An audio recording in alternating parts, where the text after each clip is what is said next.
Thank you. Allow me to introduce the chairwoman of the Newark Advisory Board, Stephanie Baker.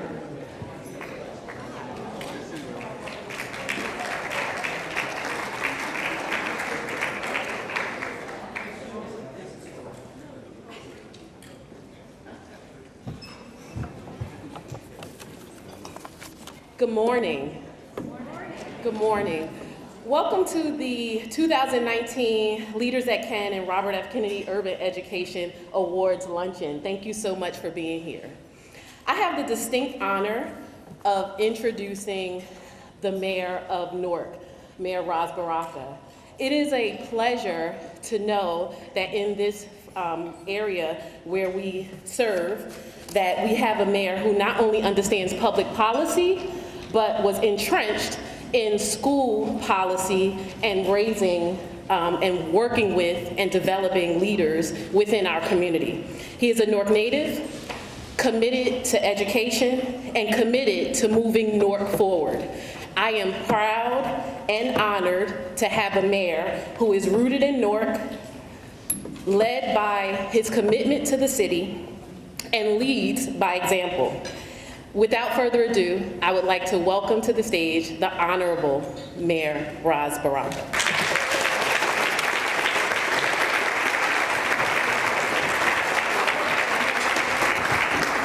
Good morning. Good morning. I used to be a principal, so good morning. There you go. So I just wanted to say thank you to Schools That Can for thinking it not robbery to invite me here to participate in this workshop, welcome you to the great and wonderful city of Newark at the Robert Tree Hotel. You can see that there's a lot of development happening in and around this area. We have about $4 billion worth of development underway here in the city of Newark now. It is a very transitional, I should say, period in the city of Newark. A lot of anxiety around that as well. We just after 20 years or so, got the schools back under the municipal control here in the city. Yeah, you can clap for that.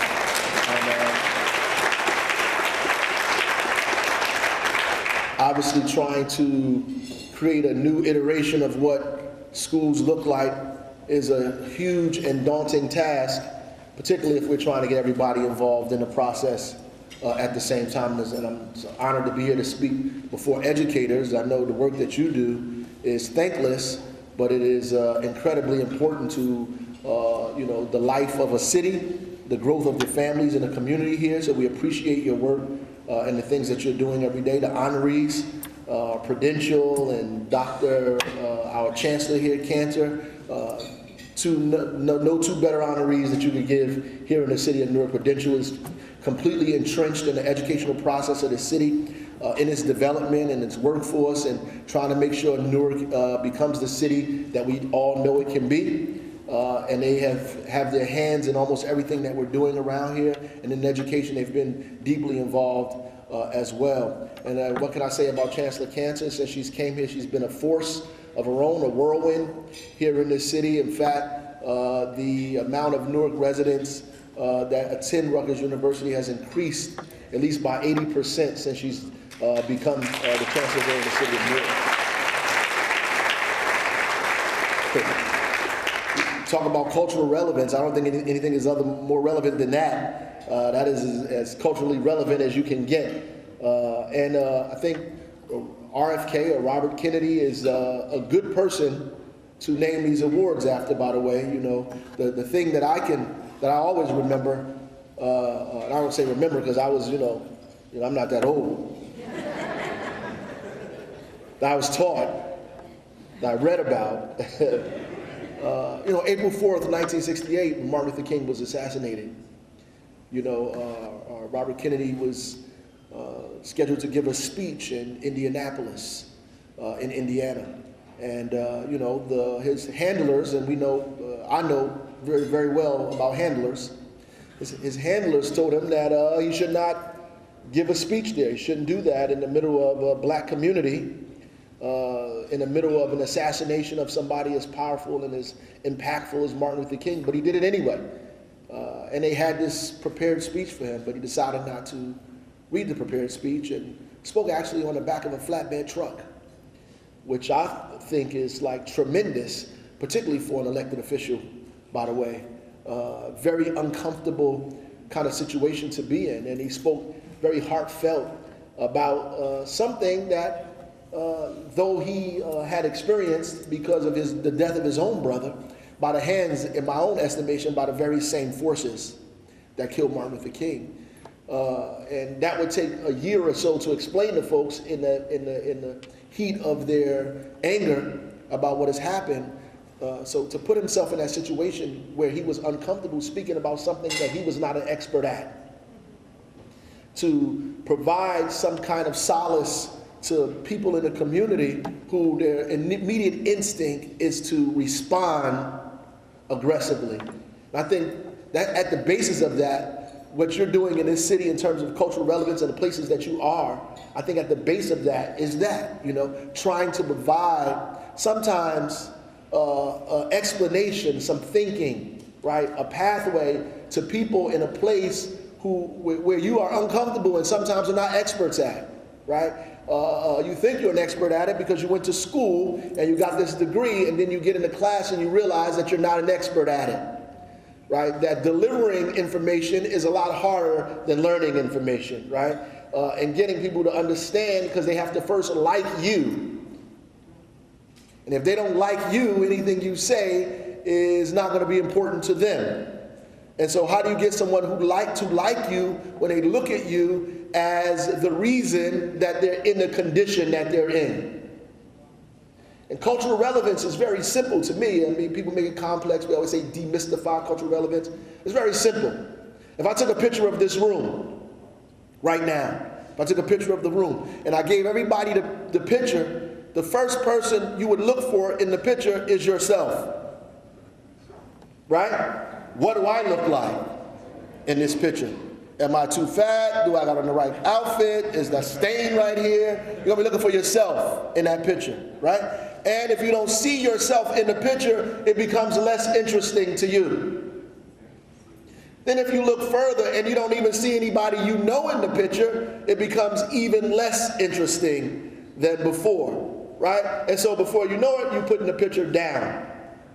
So cultural relevance to me is really trying to allow kids the opportunity to take a picture of a room and see themselves in it.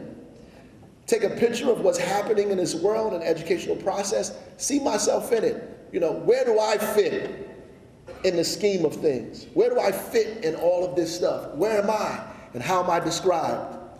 What is my future outcome? In this? What do I look like? Am I too tall? Am I too skinny? Am I too fat? Do I have a stain on my clothes? Is something in my eye? What do I look like in this? And how do the people in front of me, how are we describing to these young folks their relevance in the educational process that's being put before them, that we want them to excel and grow, because the world is better with them in it. And the world can't move forward without them in it. Not there's the world and then there's you. I'm going to sit down because you didn't come to hear me. But usually, when I was a principal and a teacher before that, I used to think when people said that the kids are the future, they was talking about somebody else's kids. And they didn't act like they were talking about the actual kids that they were teaching, right, or that were in front of them. They were just doing that because that's their job. When you actually believe that the kids in front of you are the future of what you're trying to create, then you begin to look at them a little differently. You begin to treat them a little differently, and you begin to make sure that they're prepared to take on a very huge and enormous task for you and for your family, who will also be here with them at the same time. And so there's no secret potion, no magic trick, no fancy algorithm that's going to show you how to be culturally relevant. It's really your love of humanity and your love of self in that. And that is actually what Robert Kennedy said on the flatbed truck, that you have a right to be angry. And I know your immediate instinct is to be violent, but I lost my brother too, and our job is to love and be humane. And if we just were able to grasp that, love of ourselves and love of humanity, then we look at other people's kids, we see them as our own kids, no matter the language they speak, the color of their skin, who they may love, what community they come from. We would treat them like they're human beings. That's the start of it. That's the start of it. And there is no educational process without humanity involved in it at all. And I said I would sit down, but I was an English teacher and a history major.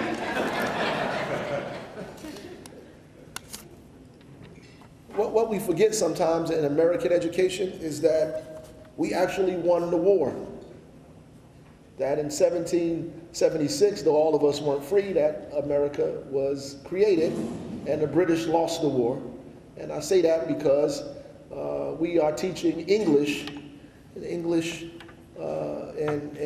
English canon and the literary canon and the English culture and European culture. And this is not Europe. This is actually America. And if you taught American history, American literature, American music, American culture, then you have to include black and brown people in that. Because America, I learned in school,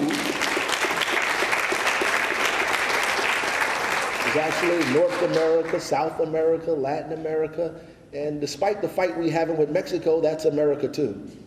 That's what I learned in history. Maybe I'm wrong. But when you teach American history or American literature, you will have to teach James Baldwin. How can you teach American literature without teaching James Baldwin? How can you teach American literature without speaking about Maya Angelou or Phyllis Wheatley or Paul Laurence Dunbar?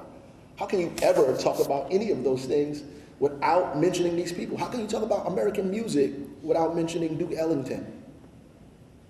It's impossible to talk about American music without mentioning people like that, right? The ring shouts, jazz and blues, and even country western Appalachian music. It's impossible to talk about America without talking about the coloring of this continent on this side of the world by so many diverse cultures of people from all over the world, and that includes us. So I implore all of these people who are patriots to be American patriots first, and then when you are committed to America, then cultural relevance becomes clearer to you, that when you teach American history and American literature and American art and American culture, then you won't miss any of us at all, and you'll be right on the money with everything, right? So God bless you. Enjoy your conference today, and welcome to the great and best and most beautiful city in the state of New Jersey.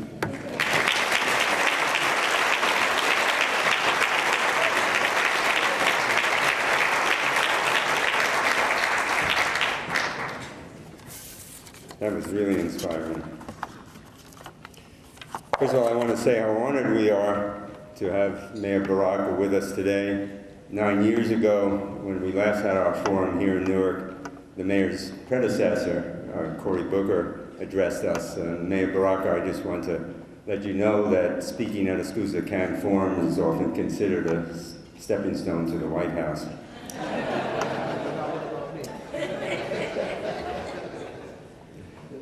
We're now at the final part of our 14th annual forum. We've been doing these for 14 years. And I want to thank you all for joining us today and participating over the last 2 days. This has been a really important conference with a very powerful theme that the mayor referred to, advancing culturally relevant real-world learning. For our last few forums, one of the most popular sessions in each of these forums have been cultural relevancy. So our Newark team decided to make that the theme for our entire forum event. I feel we touched on really important issues yesterday, and I hope that you'll return home continuing to think about those issues. We thank our host schools from this morning for their school tours, appreciate their sharing so much great work with schools and school leaders from around the country. Now we're gathered here with much energy in this room for our recognition ceremonies, our well-deserved Leaders That Can Awards, and our always moving Robert F. Kennedy Urban Education Awards. At the same time, in separate rooms, as we speak, a very engaged group of school leaders are meeting as part of our innovative new initiative called Transforming Learning Collaborative. This is a unique partnership between Schools That Can, the Da Vinci Schools, and NGLC that is proving to have enormous impact for those schools that are participating. So a lot going on, all a function of your engagement.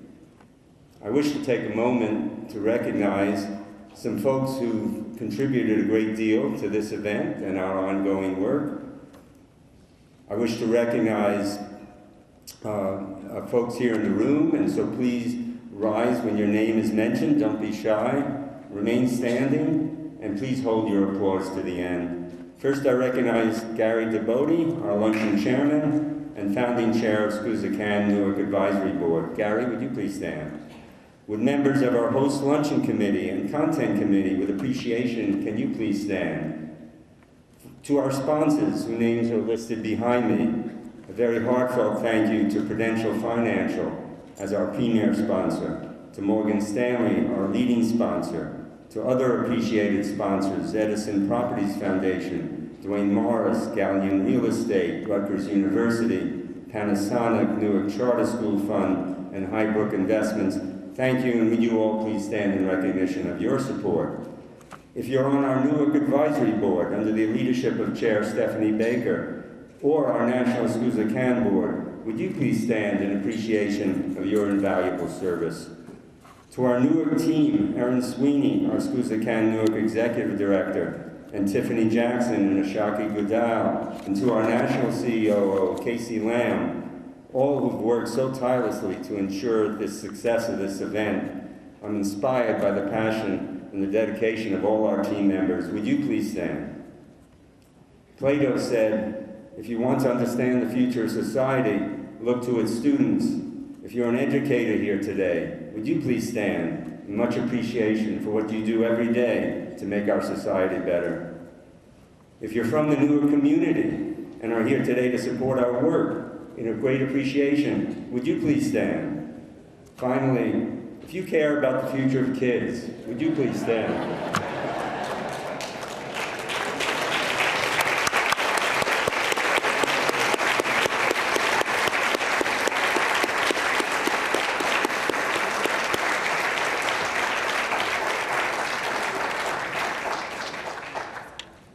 As I look around, I just see a lot of people who are helping realize a better society and caring about the future of kids. The next part of our agenda involves another recognition. Last week, I went to a memorial service at Columbia University for Walter Mischel, who passed away this past September at the age of 88. Walter was a profound scholar, curious, demanding of himself, always pushing the envelope to break new ground. His best-known work was the marshmallow test for delayed gratification. For those not familiar, this was the test where you put a marshmallow in front of a 5-year-old and you say, I'm going to leave the room for a few minutes, and if you don't eat this marshmallow, when I come back, I'm going to give you another marshmallow. It was a test for delayed gratification. Walter then, over many, many years, tracked the lives of those who were tested.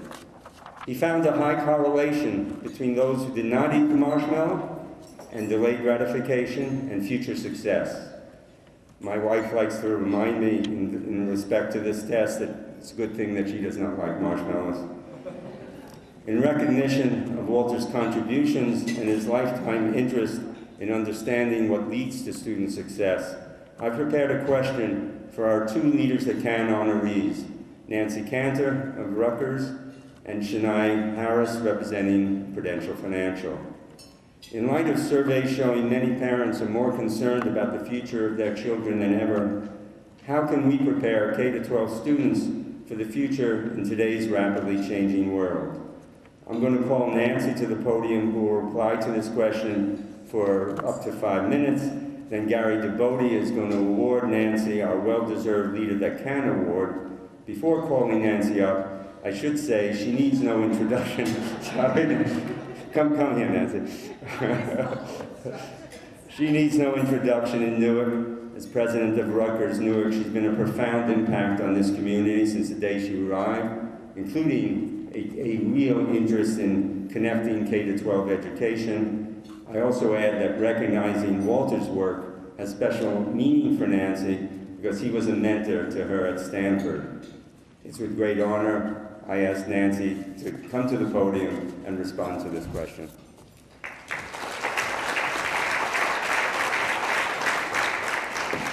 Thank you so much, and really one bit of huge gratitude for recognizing Walter. It is very dangerous to try to characterize the work of someone you worked for, so I will be very careful here. But I think, you know, the question that Michael posed is really at the core of what was genius about Walter's work.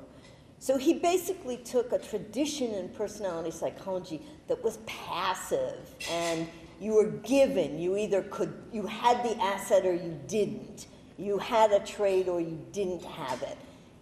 And he turned it on its head by saying, no, what this is really about is that people are active problem solvers, that they really need to face daily life situations with a sense of empowerment about being able to take control of the situation. Now, he didn't think that was easy by any means. That is, resisting that marshmallow, whether you're 5 or you're 95, is not easy, unless you don't like marshmallows. But, you know, he used pretzels too and other things. So, but what he said and what he found in the data and went on to find over and over again is actually what's at the core of why our next generation of change makers that you are teaching will in fact be able to do what Mayor Baraka said, will really be able to make change. And that's the core philosophy of Dewey, of Schools That Can, of learning by doing. His notion was that you would take a marshmallow sitting there, and instead of thinking of how much it's going to be good to eat it, you would turn it into a cloud roaming in the sky. You would turn it, you'd put music to it. I see Schreiber over there. He'd be singing in front of that marshmallow the whole time, right? You'd put a frame around it. You'd change it in your mind. And I think that's the theory we all ought to be living by. Nothing is given, even though there are obstacles at every step. And certainly we know in a city like Newark that there are obstacles built by decades and centuries. But in your head, you have a chance to revise that reality and to use that strategy of problem solving, of innovating, of being creative. I love in Schools That Can the fact that you've got STEM and STEAM all together. You've got the arts and creative process in there. That was exactly what Walter believed in. And I know that Michael knows that Walter was an extraordinary artist. In his last days, he was painting in the way he painted as a kid when he was a refugee from the Holocaust.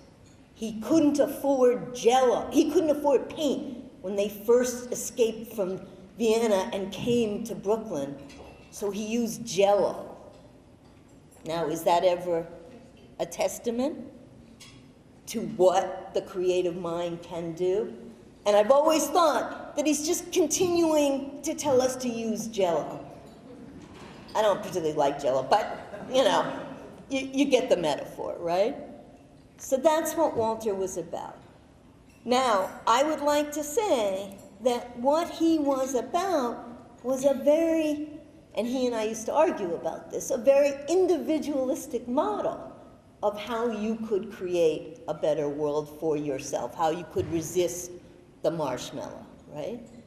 Well, in the 21st century, I will say that I won that argument because teams are what is really important. So what Schools That Can needs to teach its children, and it is, I know, is how to absorb the collective intelligence of a team you're with, how to contribute to it, how to strategize and innovate, but how to bounce off the creativity of others, especially in a diverse team. That's what we want. Everybody brings a slightly different frame to that marshmallow. So my point, dear Walter, is that Marshmallow Test 2.0 is about doing it together. Build the frame around the marshmallow in the cloud and make sure that frame has everybody's input in it together. Thank you.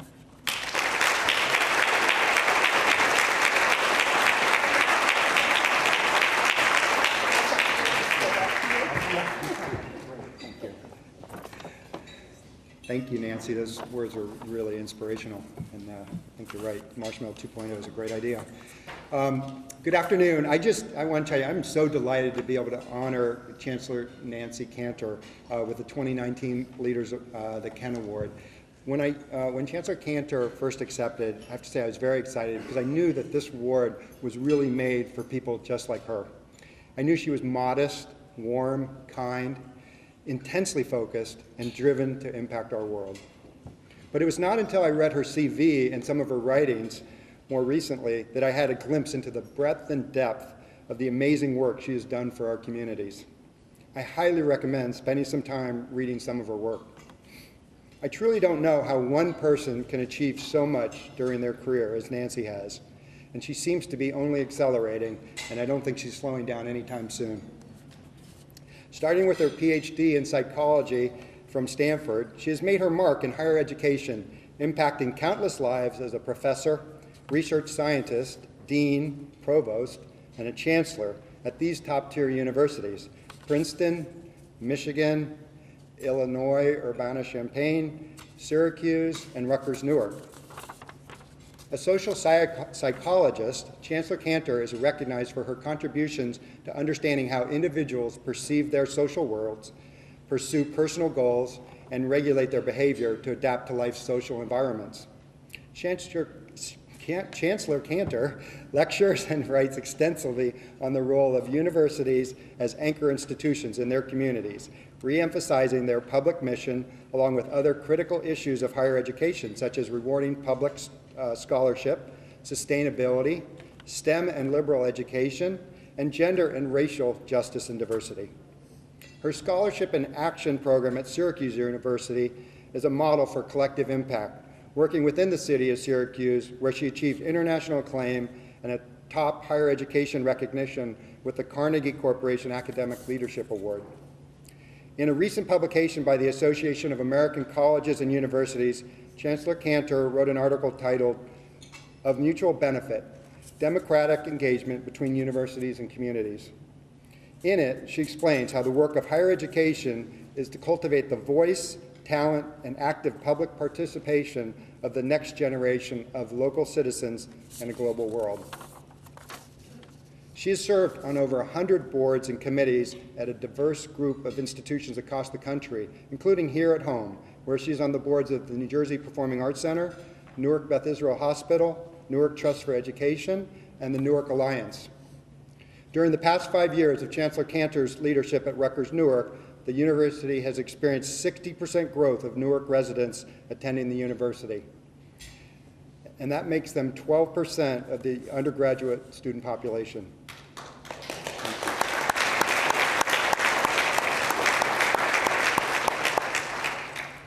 And through the Newark City of Learning Collaborative, Rutgers Newark and its many collaborative partners are committed to ensuring that 25% of Newark residents will have post-secondary degrees by 2025. One of her flagship community development initiatives in Newark is the University and Community Arts collaboration called Express Newark, the site of constant and vibrant exchange, creative production, intergenerational education, and community activism. If you have not experienced it, I highly recommend that you visit it. A true Renaissance leader, Chancellor Cantor has been changing our world throughout her professional life, She has made her life's work about the creation of opportunity for all members of our society. Nancy, on behalf of all of us in this room and our community of schools across the nation and the residents of Newark, I want to thank you for fostering a vibrant, inclusive, and democratic society for all of us. We are truly indebted to you. Thank you.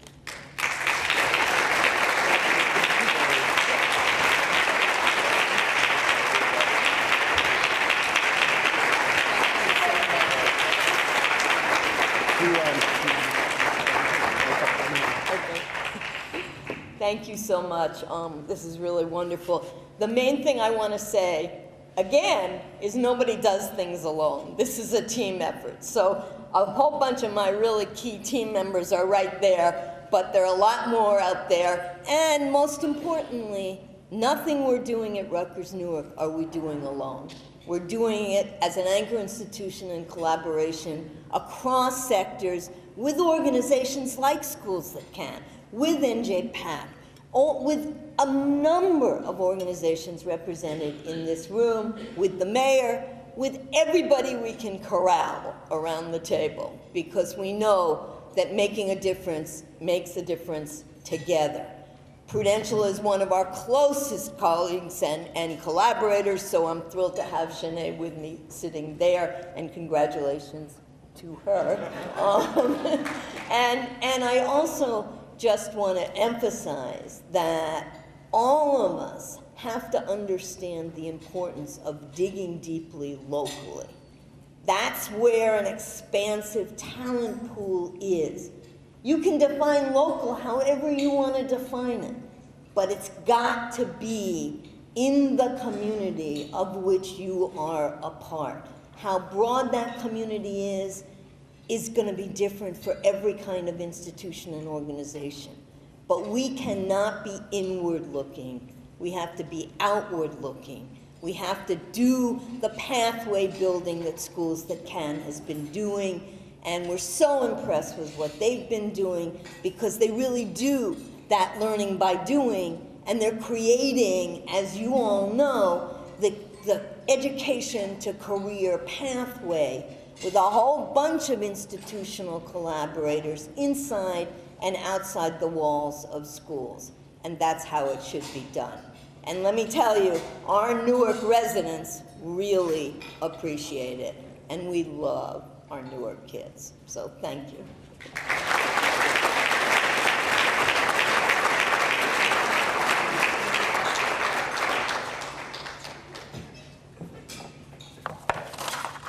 Thank you, Nancy. Thank you, Nancy.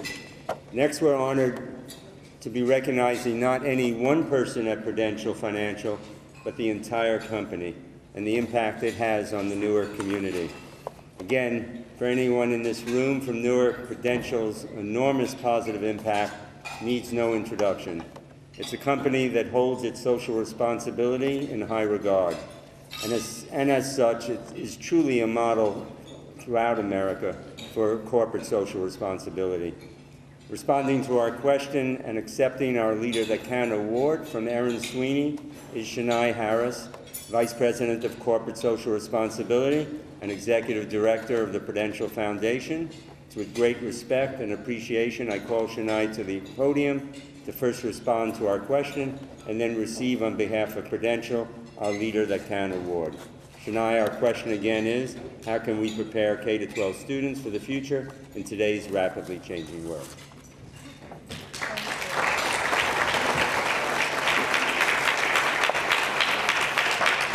Hello, everyone.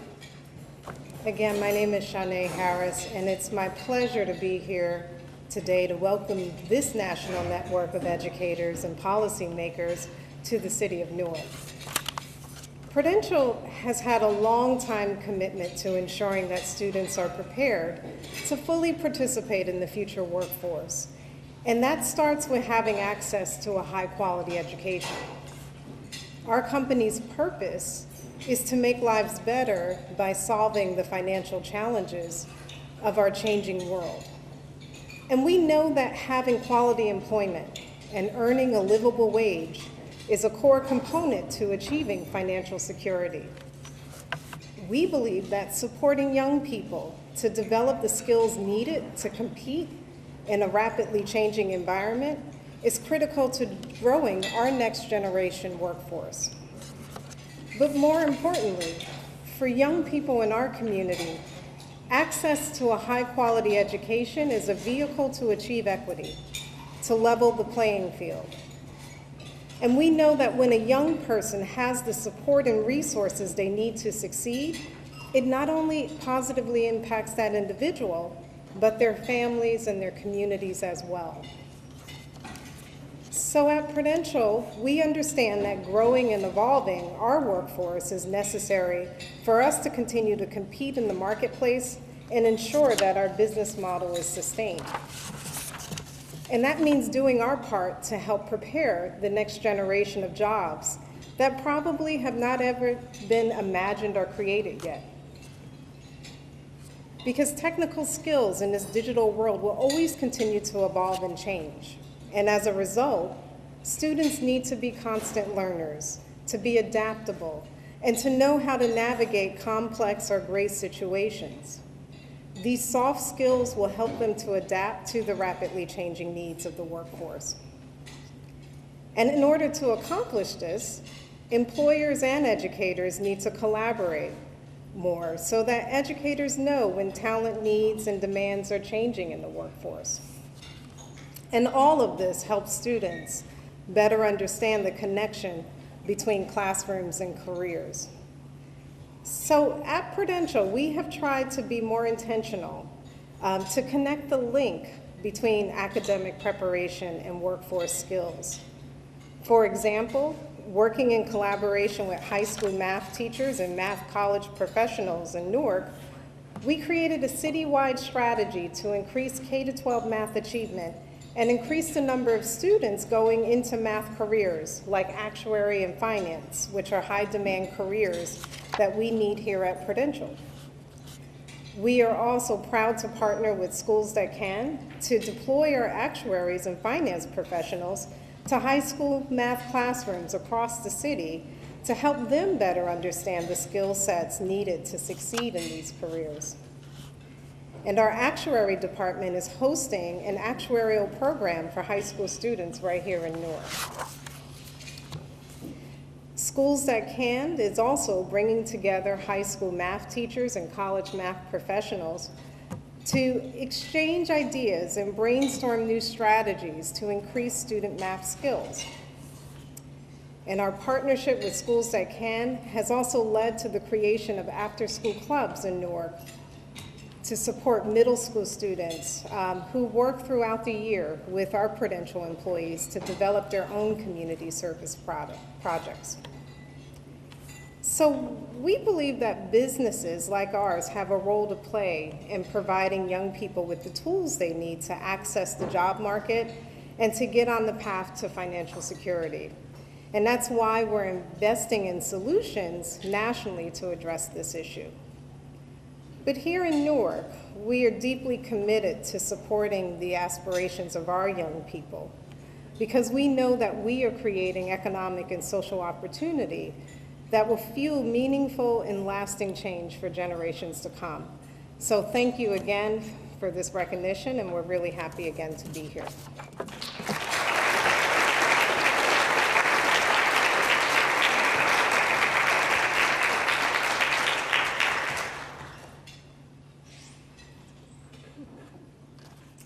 My name is Erin Sweeney. I'm the Executive Director of Schools That Can Newark, and thank you. I just wanted to thank everyone again for coming. It's been great having you guys here, and I hope you've been enjoying your stay. So on behalf of Schools That Can, I'm very pleased to present the Leader That Can Award to Prudential Financial. Shanae mentioned a lot of the partnerships that we've been doing, but I'd just like to say, as someone who's been living now in Newark for about 8 years, and since moving here, I mean, Prudential is such an essential part of our community. You see it everywhere you turn. It is part of everything that's happening in the city. And I've been so impressed with the way that Prudential has done its work of not not focusing on the bottom line, right? I think it's unique. All of those that work in nonprofits and work in schools are used to companies trying to push products or get engaged with students in schools for reasons that can make you question their motives. And I think what's been amazing with Prudential is that they're behind pretty much everything that's happening in this city. Even when you think, I don't even know how this is related to what they do, they're so invested in this city that everything is related to everything that they do. And I think the fact that we have such a strong and amazing corporate partner in this city speaks dividends for all of the work that's being done here. So I'm very pleased to be able to present this to Shanae. Shanae's been with Prudential for 15 years. And has been such a great partner to us with our work with the math program, with Sarah Kay, and everybody and the actuary team, as well as with the Prudential Community Service Program. So we're very pleased to have her here. And on behalf of Schools That Can, I'm pleased to introduce or to present this award to you. Thank you.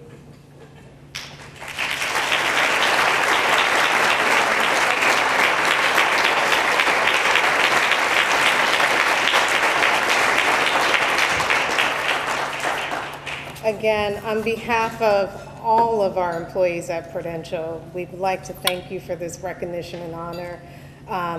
This is something that is really passionate to our team here at Corporate Social Responsibility and personal to me. I started out at Prudential, 15 years ago, as the program officer who led our education reform work here in the city of Newark. So we see this as a vehicle for equity. We see this as a way to get to our goal and our vision as a company to make sure that people have financial security. And lastly, I would just like to thank our team and Sarah Kay, who has led this partnership, led this strategy, has been responsible for some amazing work that we've been doing lately. Hopefully you guys have heard about our commitment to Opportunity Youth, which is around the same goals and aspirations that we have. But all of that work has been led by Sarah. So thank you again, Sarah. Thank you.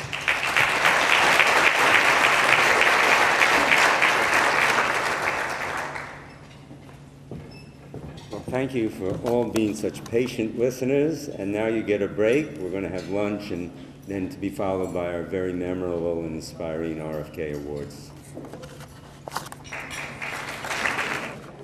So allow me first to introduce briefly our RFK Urban Education Awards and a little bit about the background.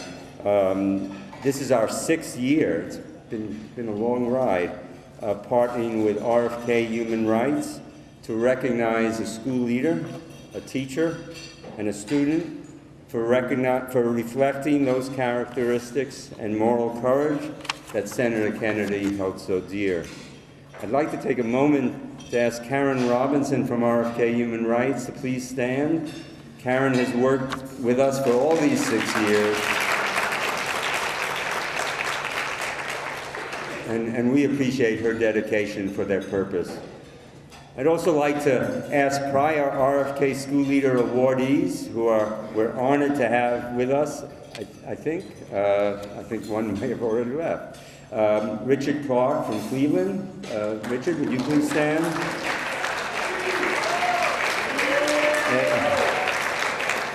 If Frank Hadley is still in the room, I see he might not be here. And Ralph Bland, last minute, could not join us, make the trip, but I want to recognize all 3 of these as being the very best of leadership, school leadership, in the tradition of those traits that Senator Kennedy held so dear.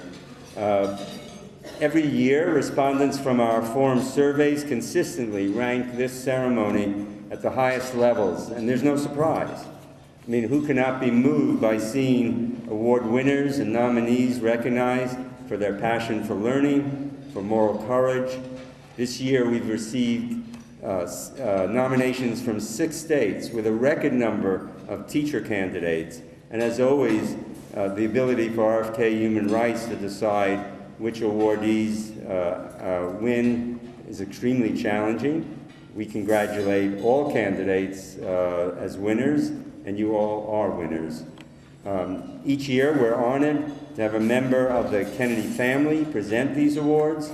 In past years, we've had Kerry Chris, Bobby, from the next generation of the Kennedy family, Catherine. Today we're honored to be joined by Kara Kennedy Cuomo, the granddaughter of Senator Kennedy. Kara will bring that special Kennedy magic as she speaks to us and reflects on her grandfather's legacy. Casey Lamb, our COO, will then present the nominees, and Kara will then announce the RFK Awards and tell us more about their accomplishments.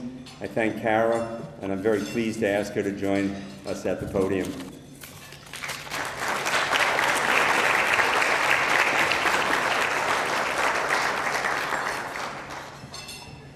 Hi, how are you guys all today? Great, love to hear that. I am so honored and excited to be able to be here today with all of you.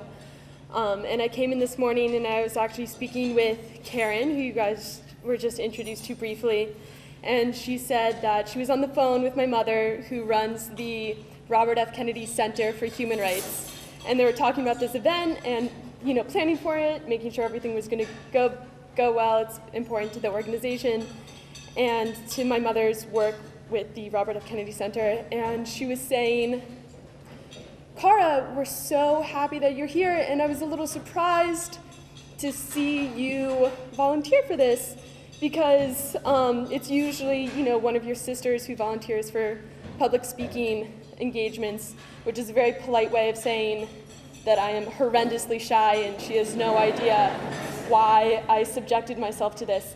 And the reason is I think this is a really cool event, a really cool organization, and education is really so important to me and what I think is one of the great enablers of basically everything we want to accomplish and achieve as a society, everything from gender equality to reduced inequalities across the board to creating a strong democracy. So I'm really happy I got to be here. So thank you again for having me. And I'll try to get past the horrendously shy part, which is, a constant inconvenience in my life, but something I'm working on. And education was really important to my grandfather as well, Robert F. Kennedy. And I was going to share a story. Who here is familiar with Brown versus Board of Education? Everyone, cool, great, glad you have that background. Who is familiar with what Prince Edward County in Virginia did following Brown versus Board of Education? A few people, not that many of you. That's great, because I'm going to tell you. So, Brown versus Board of Education, it is now declared unconstitutional to have segregation in public schools.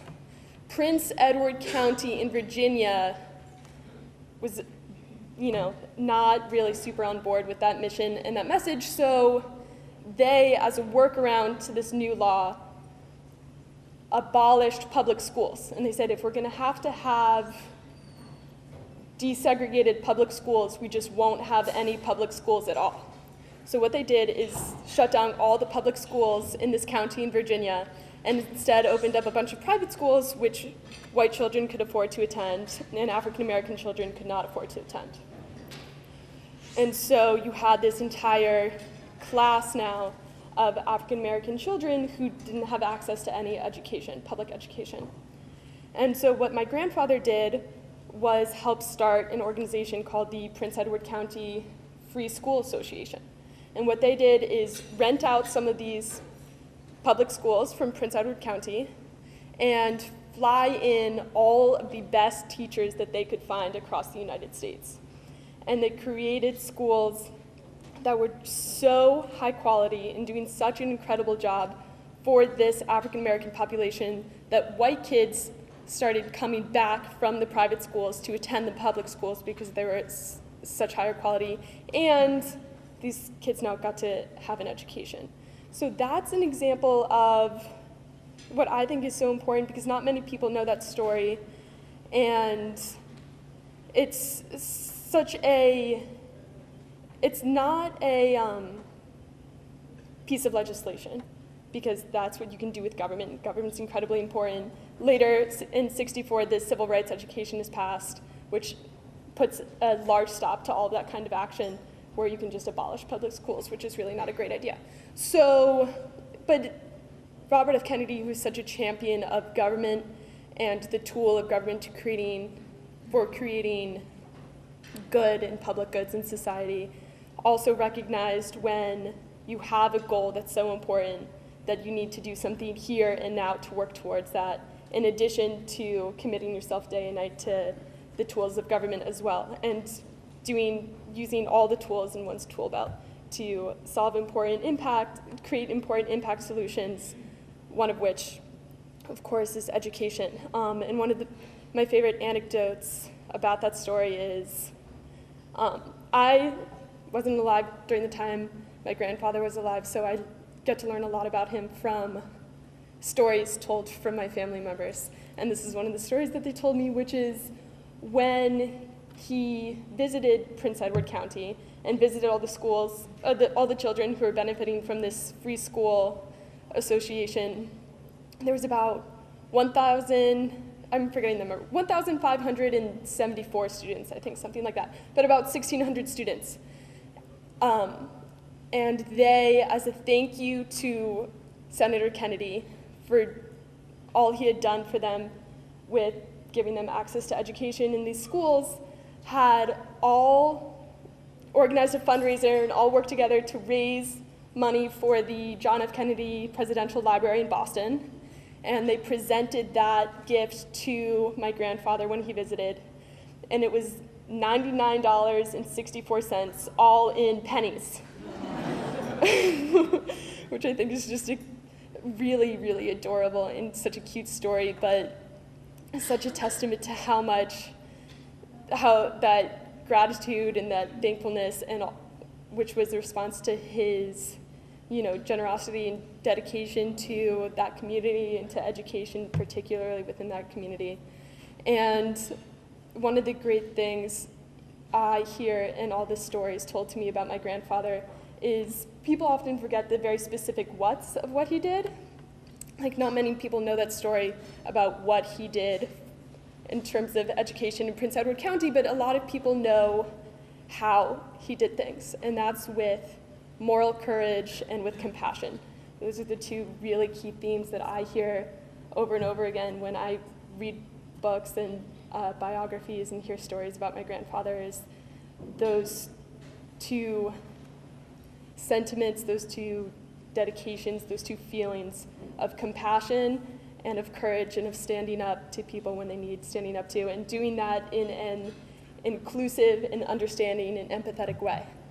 And when I read the biographies of our awardees today, across students, across teachers, and across leaders, those two themes are really stand out to me. And it's about people who go out of their way to engage with their community, to do things with government when they can, to do things at the community level when they can, and to find all different ways and modicums of making the world a more just and more peaceful. So I'm very excited to be here. I'm very excited to meet some of these awardees and present them to you. And now we're going to also hear from Casey Lamb, who's the CEO here at Schools That Can, and to hear a little bit more about our finalists.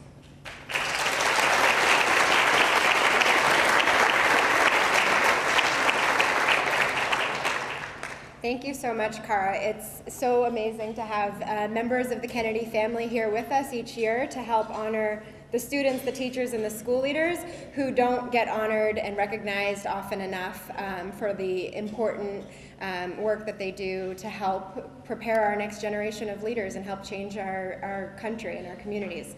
So I am very humbled to be able to recognize all of the finalists who are listed up here. So before we get started, let's just give all of them a round of applause.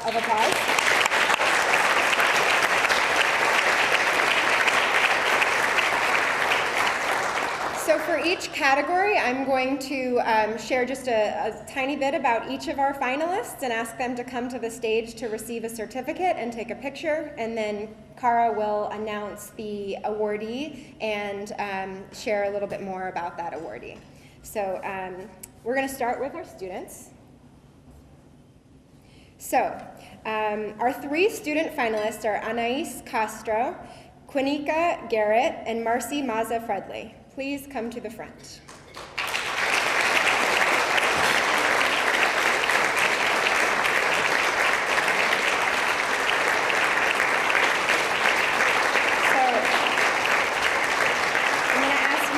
who we can clap afterwards. So Anais is a sophomore at South Bronx Community Charter High School in New York. As a 9th grader, Anais helped organize a march against police brutality, and this year she spoke at a Black Lives Matter teen conference about her journey to embrace her Latinx culture and language. According to her teacher, Anais models diligence, truly believes in our community, and is always prepared to support others. Anais unfortunately couldn't join us today as she is on an overnight school trip, but we wanted to recognize her nonetheless. Quinika is a senior at St. Martin de Porres High School in Cleveland. A powerful poet and speaker, Quinika was named Ohio's 2018 Oratory Champion for her poem titled A Letter to Dr. King. When she graduates shortly, she will matriculate into Hampton University, where her teachers are sure she will undoubtedly make the same impact on campus as she has had on the Cleveland community. Marcy is an 11th grader at City Charter High School in Pittsburgh. As part of her class, Education and Democracy, Marcy collaborated with students from Carnegie Mellon University, learning from them and challenging them to think critically about issues affecting her community like the school-to-prison pipeline and rights for undocumented students. Please give a hand to all the finalists.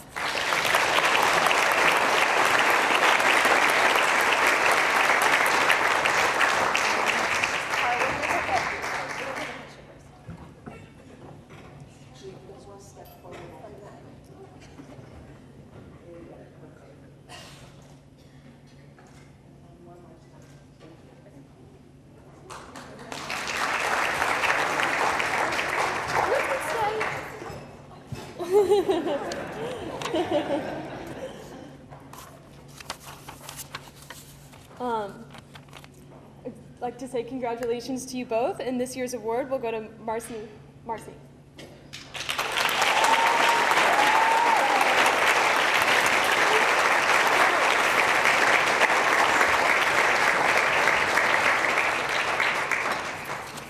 So a little bit about Marcy. Marcy is the definition of a student activist.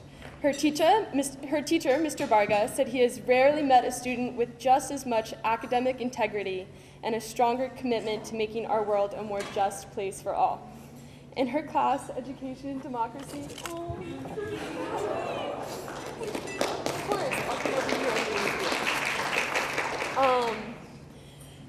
in her class, Education and Democracy, a collaboration with Carnegie Mellon students, Marcy regularly met with the group of socially conscious undergrads and as an intellectual equal.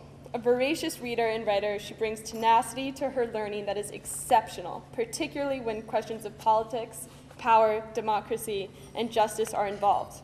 In this class, Marcy consistently applied pressure to challenge people to think more deeply, more seriously, and with greater compassion about topics ranging from the school-to-prison pipeline to the rights of undocumented students and to the LGBTQ community. School shootings and the impact of residential segregation on the landscape of public education. Each of the Carnegie Mellon students she worked with was impacted by her sincerity and authentic commitment to marginalized people and communities.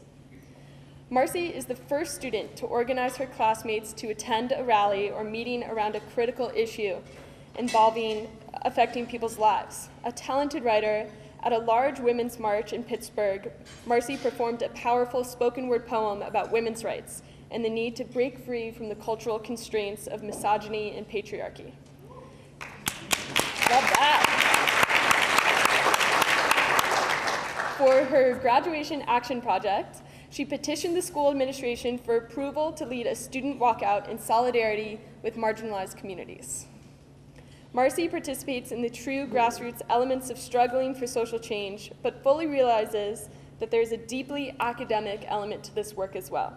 She possesses a spirit of cooperation and empathy, and all students connect deeply with her and respect her work. She represents the exact type of young person who deserves to be recognized for her passion and dedication to this city and our country.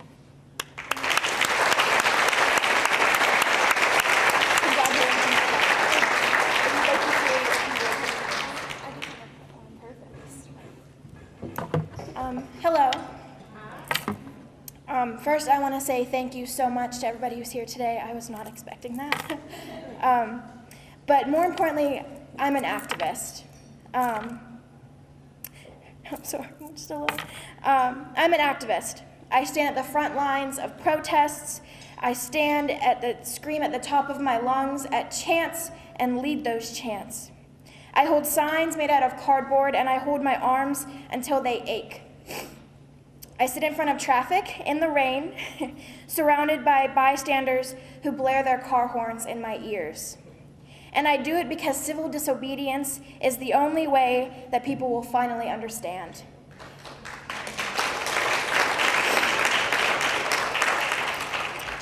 The last protest I was in was celebrating the life of a young African-American man who was shot in the back 3 times by a police officer. This young man was named Antoine Rose II. He was shot and killed at the age of 17. That is exactly how old I am, standing here in front of you today. While at this protest led by youth and students, we were marching in the rain and stood in the circle of an intersection in downtown Pittsburgh. Cars blared their horns and inched closer to get through. People were angry, but we were angry too.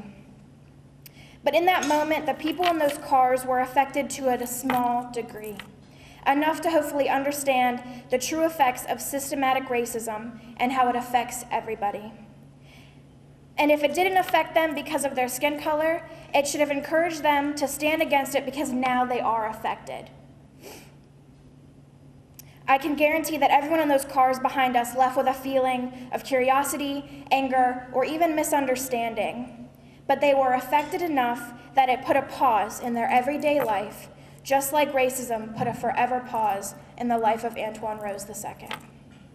And yesterday, I'm proud to say that I went to Harrisburg with Antoine Rose's family, and I was seeking to change the use of force law with legislators. And I tell you this because I encourage you not to be bystanders, blinded by ignorance, just like the people in those cars at that protest. I encourage you all to stand against injustice and discrimination.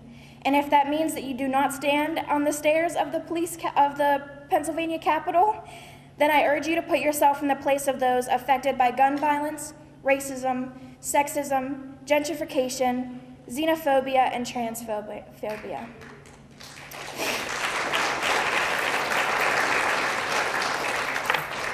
And I ask that if you do not desire to feel this way, then you make sure that another human being will never feel that way. I also want to take this time to thank Mr. Barga, my elective teacher, who saw a fire within me and who has nominated me for this award. But more importantly, I want to talk to everybody about my parents. They unfortunately could not be here with me today, but they are in my heart as they are on vacation and did not take me with them. But they have raised me to be this person, and I can't do it without them. They have raised me in a community like people like Dee Marie, who is here with me today, and without them, I wouldn't be here today. So thank you.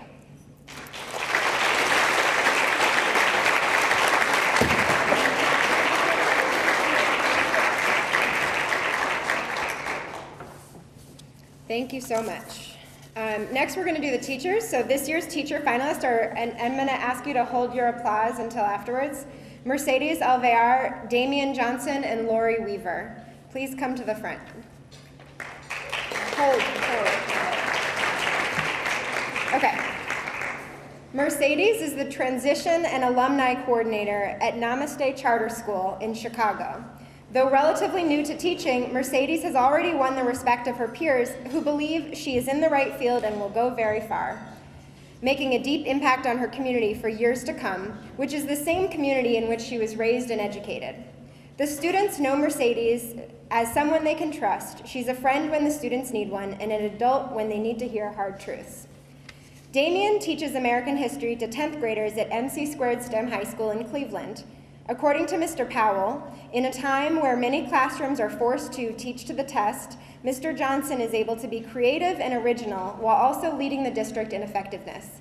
Damien demonstrates exemplary dedication to diversity and teaching the lessons of civil rights in the classroom, and he does so with joy, often starting his classes with music and using basketball references to connect with his students.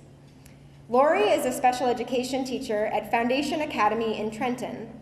Lori has worked with students with disabilities for more than 20 years, helping them understand their disabilities, advocate for what they need, and feel fully loved and supported. Please join me in giving them all a hand.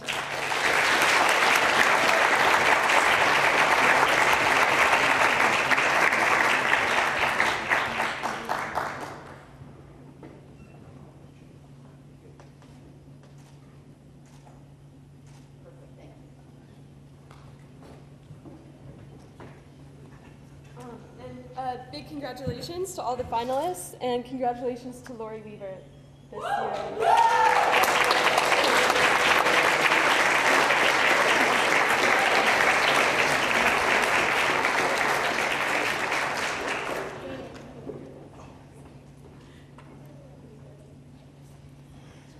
So, a little bit about Lori. Lori is not afraid to stand up to peers, leaders, administrators, or even the New Jersey governor for her students. After 20 years of teaching special education, she knows what her students need, will go to any length to secure the best for them. Working in special education, Lori knows how painful our world can be. She has taken insults, heartbreak from a student's death from gun violence, physical injuries from distraught students, and turned it into pure love for the students that sit in front of her every day. She hung a picture of the students she lost in her classroom and reminds students daily how thankful we should all be for every moment. She takes the time to explain their learning disabilities to help them advocate for themselves. She reminds them that things are harder for them because of their disability. And she never sugarcoats it, but also never lets them use it as an excuse. One of her students loves her because she always tells us like it is and doesn't let me get away with anything.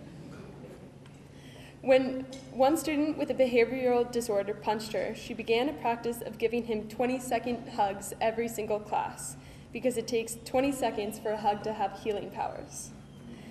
Lori works and lives in Trenton. She celebrates the diversity and opportunities in her community, engages deeply with her students' families. When she sees that her students still don't have access to opportunities outside of school, she takes them herself. As a die-hard fan of Rutgers women's basketball, Lori regularly takes students to games for a night they talk about for weeks afterwards. Lori uses her classroom as more than a place to learn reading and math, which she does very well. You should see their scores. She uses it as a magical space for students to grow, share, explore, make mistakes, and prepare them for this world. Lori takes the time to explicitly teach her students kindness and compassion. For these reasons and more, Lori is preparing her students to be brave, be intelligent, and change our world. Thank you, Lori.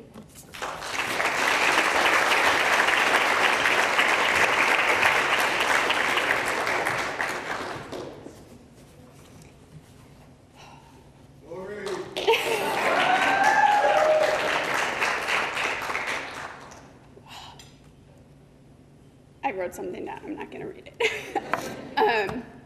I just wanted to say thank you, first of all, to Holly, who's here with me today, for this nomination, and to thank her for being my partner these last couple of years. As Dr. Cantor said earlier, we can't do this work alone.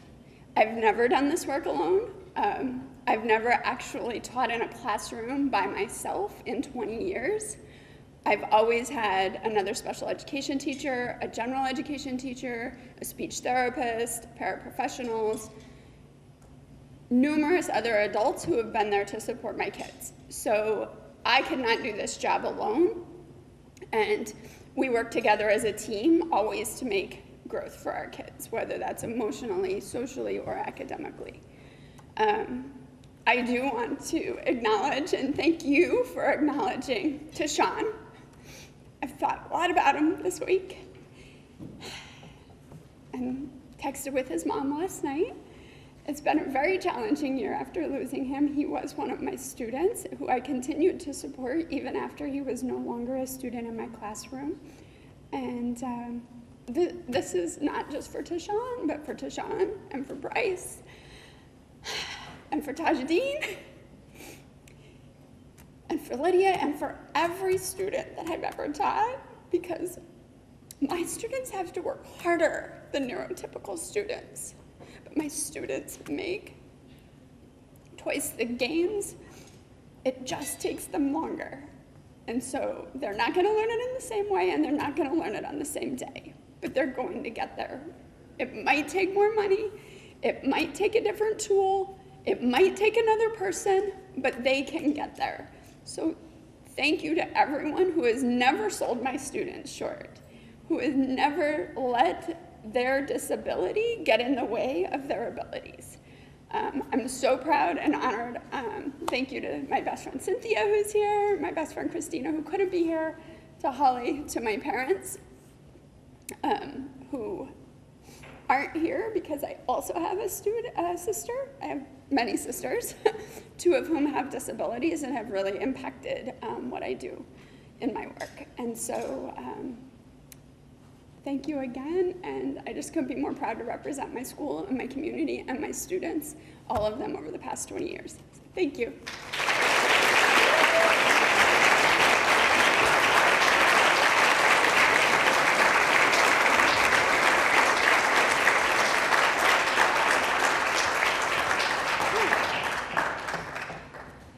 As a former special educator, you're speaking to my heart, Lori. And last but certainly not least, I'd like to bring our 3 leader finalists to the front. Maria Pilar Paradiso, Ian Rowe, and Alexa Sorden, please come to the front.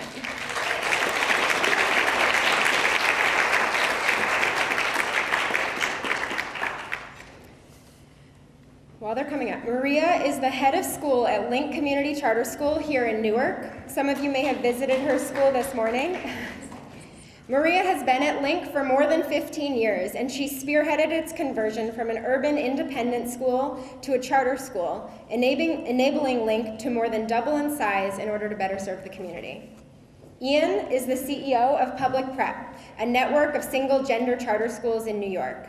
Ian has cared about equity in education since he was just a kid, and his parents considered switching him to a predominantly white school. At 11, his first demonstration of moral courage arose when he asked his parents, "Why should the education suddenly go down in my school just because most of the kids who are going to be left are black?" As the CEO of a network of schools serving low-income students of color, Ian works to ensure that his schools nurture the whole student, impacting their mind, values, behavior, and future decision-making and impact on society. Alexa is the founding principal of Concourse Village Elementary School in the Bronx.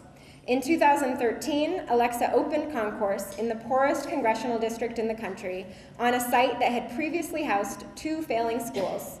As a leader, Alexa created trust through partnerships, implementing an open door policy, and widely communicating a clear mission and vision for what Concourse Village Elementary School would become. Her relentlessness has borne fruit, as Concourse Village has received numerous accolades, including being named a Blue Ribbon School this year, which for those non-educators is a huge recognition. Congratulations.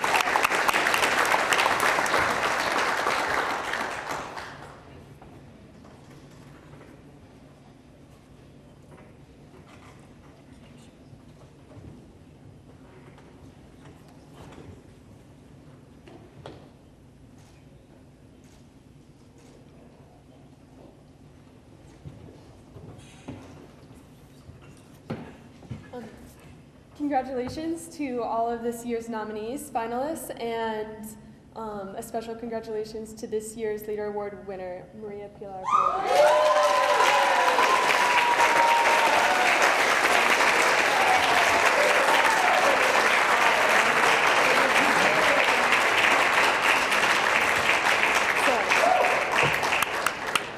Maria has spent her entire career promoting equity and justice and instilling the value of service in others.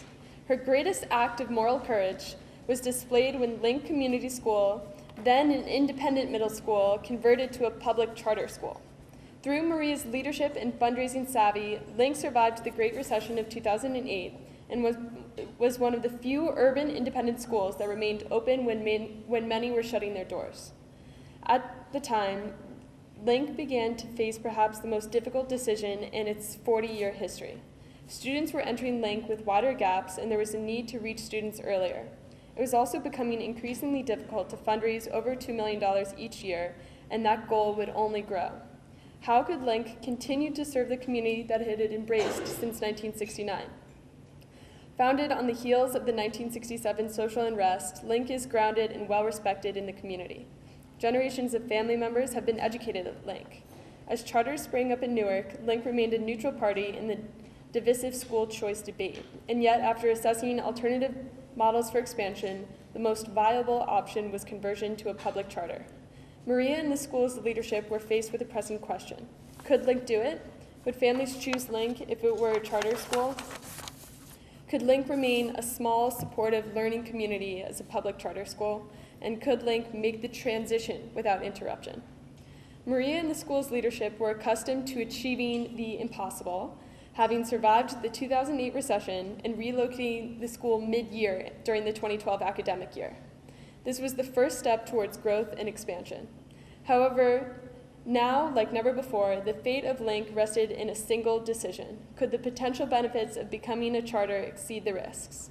After thorough research, school visits, and countless meetings, all while running a school, Maria led Link to apply for a charter school conversion, which was approved to open for the 2014-2015 school year.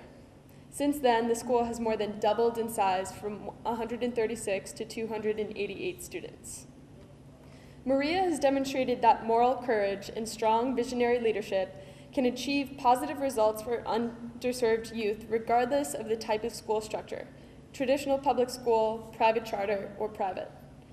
Maria's leadership and instructional team has ensured that Link remains as a leader in urban education and is sharing its best practices so students beyond Link's walls can benefit as well.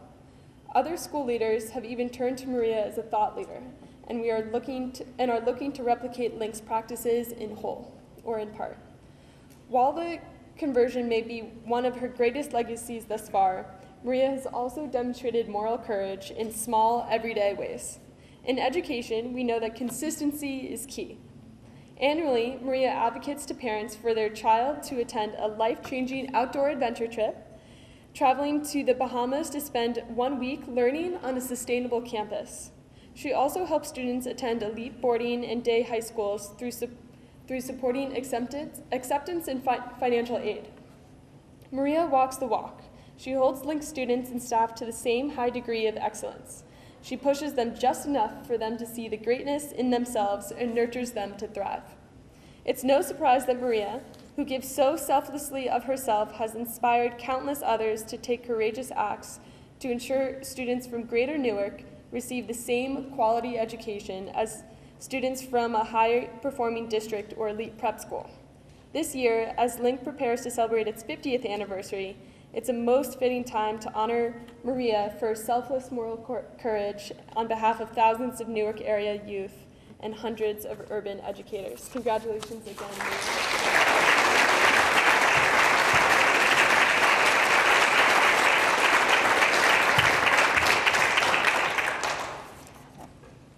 Thank you to Kara and Schools That Can.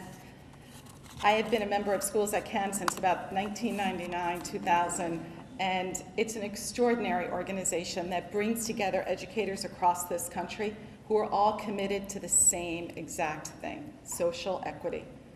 And I'm so proud and honored to be the recipient today. I'm also humbled because this work, as was said previously, does not happen alone. It happens with extraordinary people at Link Community Charter School and at Link Education Partners, some of which are sitting here in the same room with us.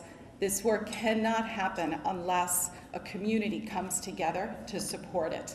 And it also can't happen without visionary leaders. Sister Trudy is here from the Dominican Sisters, and they are the ones who launched this school in 1969 in the midst of civil unrest in Newark and across this country, took a really bold step to create something very, very special that has endured for 49 years and hopefully for many, many more. I am grateful for the acknowledgement today because Link is just one piece of this big puzzle to help solve and hopefully eradicate the injustices that occur in our society. I started on this path as an attorney. Very fitting that Kara spoke about this from a legal perspective first, and realized that the law is not enough. The way to really, really address these issues is to get into the ground level, to work with kids directly, to work with teachers and school leaders. The law can create a path to solving our issues, but it won't solve them alone. In New Jersey, we have that history. We have had some extraordinary legislation, constitutional amendments that have created opportunities. Unfortunately, the reality has been that we still have racial injustice and have had in this state for generations. Link is one small way that we can begin to solve this. We do it through extraordinary teachers, through gifted students. The students today that were acknowledged for their work are what the mayor spoke to. They are the next generation. We have so much hope in our children. They have all of the gifts that they need, and we are just giving them the tools. I am grateful and I'm thankful to all of you for the work that you're doing across this country. Keep doing what you're doing. We need you desperately. Do not stop. I thought I would share a quote of your grandfather's that I think is fitting to all of the work that we are doing. Few will have the greatness to bend history itself, but each of us can work to change a small portion of events. It is from numberless diverse acts of courage and belief that human history is shaped. Each time a man or woman stands up for an idea or acts to improve the lot of others or strikes out injustice, he sends or she sends forth a tiny ripple of hope, and crossing each other from a million different centers of energy and daring those ripples builds a current which can sweep down the mightiest of walls of oppression and resistance. Never has our work for injustice been more important than it is today. Keep doing what you're doing. Thank you.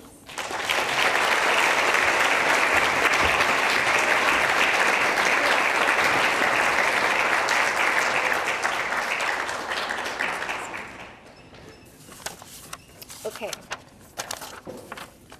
Congratulations again to all of the finalists and awardees. Let's give them one more round of applause.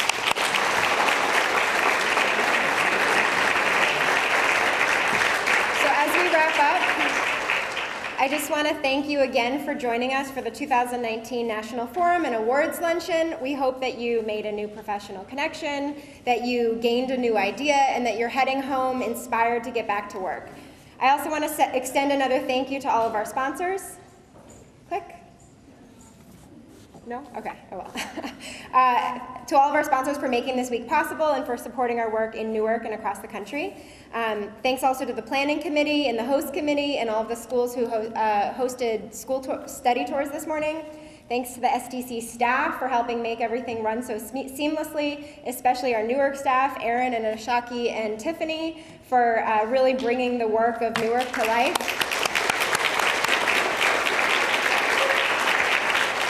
So though this is officially the close of our 2019 forum, we hope you will continue to engage with us and support this important work in your schools, in your communities. If you are in one of our cities that is hosting a design day, that was just up there a minute ago, that's okay. We would love to have you join us. We're running design days, which are really fun, engaging, real-world learning experiences where professionals can work alongside students to solve problems facing their communities. We're running them in Newark, in New York, in Chicago, in partnership with the Obama Library, in Pittsburgh, in partnership with the Children's Museum. So please come and join us for one of those. And then finally, as Michael unintentionally said at the beginning of this luncheon, we hope you will join us next year for the 2020 Forum, which will be our 15th annual National Forum, and we will be just over the river in New York City. So thank you so much.